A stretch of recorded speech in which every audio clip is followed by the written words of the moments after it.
On Saturday, Labor indeed lost what it itself called the climate election.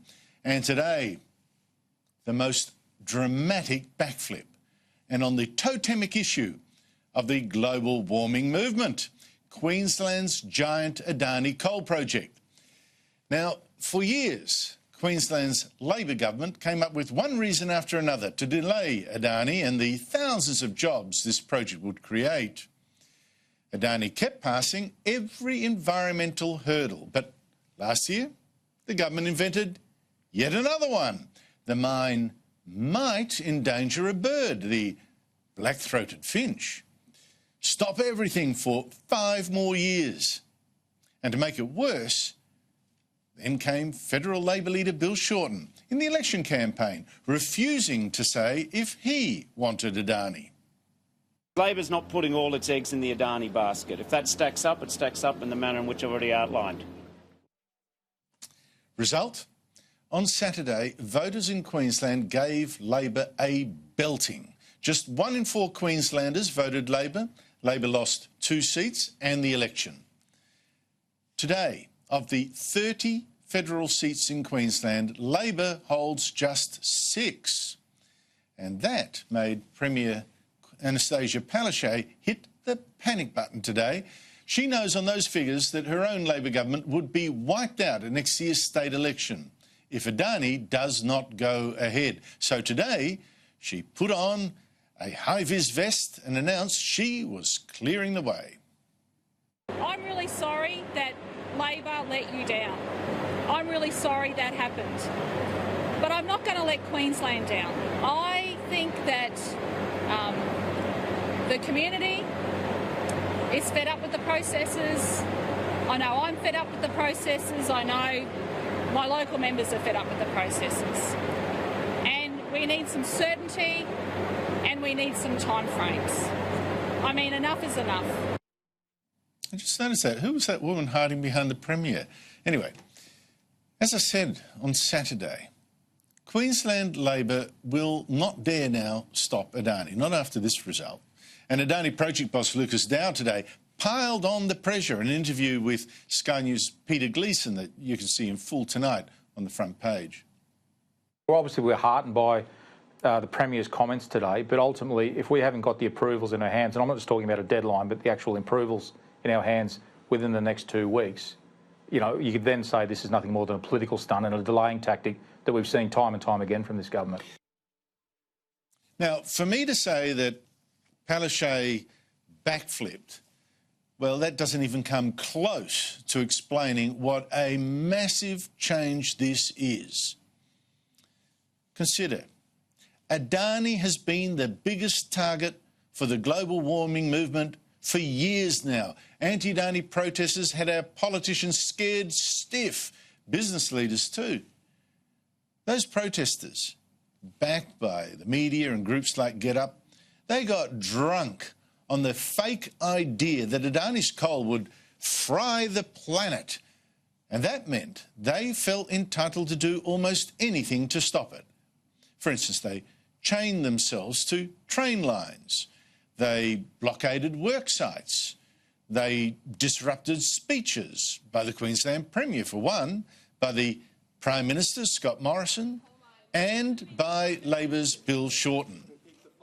Students walked out of school against Adani, even though Adani's taxes will in fact help their universities. Hating Adani even became a fashion statement for politicians like the Greens' Larissa Waters and Liberal turncoat Julia Banks, since dumped from Parliament on Saturday. Hooray.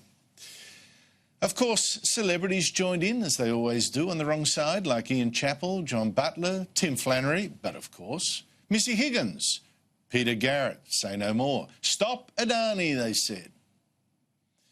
Here is one of the saddest things about all that. Protesters also attacked the banks, picketing any that might help finance Adani's mine. Multinational billionaire. He's a multinational billionaire. Come back, put your money elsewhere. Come back, put your money elsewhere. Yeah, I know. Those protesters, they're so lame. Guess what? The banks still caved into them. They caved in to those people. All four major banks were so terrified by those people that they said, no loans from us to Adani. How pathetically weak is that? Those banks are meant to be financing our future. Well, the result? Adani had to self-finance the project, which meant cutting back its size, cutting back the jobs. And you know what? I still haven't got to the worst of this scandal. The Queensland government seemed so determined to stop Adani by foul means or fair. It even hired extreme anti-coal activists to advise its Environment Department, including, of course, advising on how to deal with Adani. That Environment Department hired activists like Kirsten Lovejoy, 3 times a Greens candidate, and lately Tim Seelig, another anti-coal and anti-Liberal campaigner who led the Queensland Conservation Council. And then the federal election campaign. And Adani, it destroyed Labor leader Bill Shorten. See, he didn't want to upset all those protesters in the south, but he also didn't want to upset all those Queenslanders who wanted the jobs. So he sat on a barbed wire fence. He didn't dare say that he wanted this mine. And he didn't dare say, like he once privately told conservationists, that he'd ban it either. He looked absolutely shifty. If I'm Prime Minister, I'm going to be governed by the law. I'm not going to be governed by either a mining company or an environmental activist. So, Queenslanders on Saturday said, stuff Labor. The election result also showed us that the activists who so conned our politicians and our journalists and our bank bosses, they didn't speak for Australia, or certainly not for Queenslanders. One vote on Saturday and it was all over. The quiet Australians had spoken.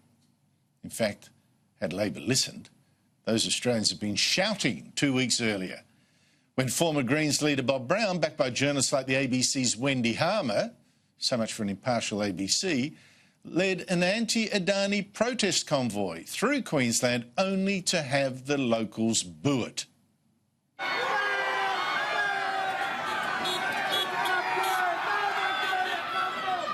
The level of sort of animosity that Bob Brown had created in that town in terms of the frustration with the likes of Bob Brown and his convoy and caravan coming through, it galvanised people. The people have spoken. Adani will, I think, now go ahead, thank God, and may reason once more reign.